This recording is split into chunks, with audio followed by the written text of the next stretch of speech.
সম্মানিত দর্শক, ডাক্তার আনোয়ারুল হকের আজকের কান্ট্রি স্টোরি বাহরিন দেশের গ্রাম্য জীবনের গল্প।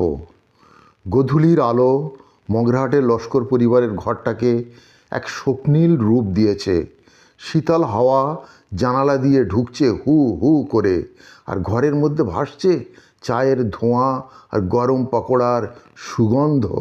অনেক আঁখি আর ছোট্ট ইরাক তাদের প্রিয় আড্ডার আসরে বসেছে।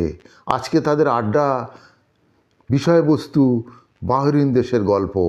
আঁখি বলল, অনেক দাদা, আজ নূতন কোনো দেশের গল্প বলো, এমন কিছু যা আমরা জানি না। ইরাক বলল, আর সেই দেশে যদি চকলেটের খামার থাকে তবে আমাকে নিয়ে যেও একবার। অনেক হাসলো। ঠিক আছে, আজ আমি তোমাদের বাহরিনের কৃষি, শিল্প আর গ্রাম্য জীবনের গল্প শোনাবো। বাহরিন শুনলেই মনে হয় যেন তেল সমৃদ্ধ কোনো দেশ, কিন্তু এই ছোট্ট দ্বীপ দেশের গ্রাম্য জীবন এবং কৃষি সমানভাবে গুরুত্বপূর্ণ। আঁকি বলল, তেলের দেশে কৃষি? ওখানে কি মরুভূমি নেই? অনেক বলল, হ্যাঁ, বাহরিন বেশিরভাগই মরুভূমি, কিন্তু তার মধ্যেও অনেক গ্রাম্য এলাকা আছে যেখানে মানুষ দিন রাত কঠোর পরিশ্রম করে খেজুর, আলু, টমেটো আর ডাল উৎপাদন করে। বাহরিনের আলি ও দিরাজের মতো গ্রামগুলো খেজুর বাগানের জন্য খুবই বিখ্যাত। এই খেজুর শুধু তাদের খাওয়ার জন্যে নয়, সারা পৃথিবীতে তারা রপ্তানি করে। ইরাক বলল, খেজুর খেতে খুবই ভালো লাগে, কিন্তু তারা এত গরমে কাজ করে কিভাবে? অনেক বলল, এটা খুবই সত্যি ব্যাপার, তাদের জীবন অতি সহজ নয়, কিন্তু বাহরিনের মানুষ খুব ধৈর্যশীল।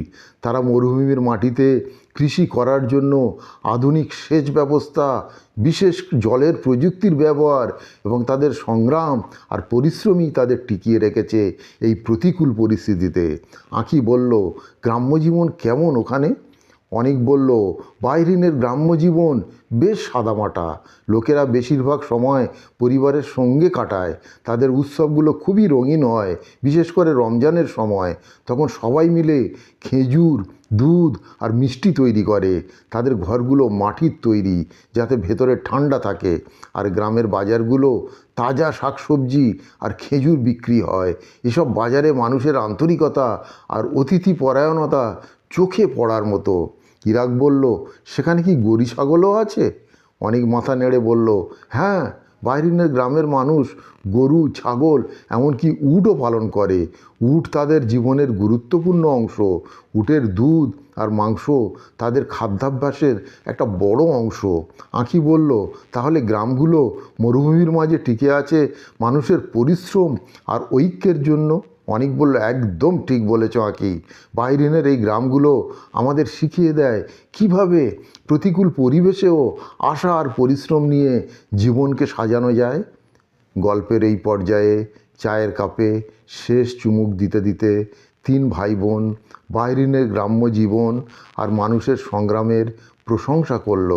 গোধূলির আলো আর শীতের মিষ্টি পরশে তাদের আড্ডাটা যেন আরও জীবন্ত হয়ে উঠল।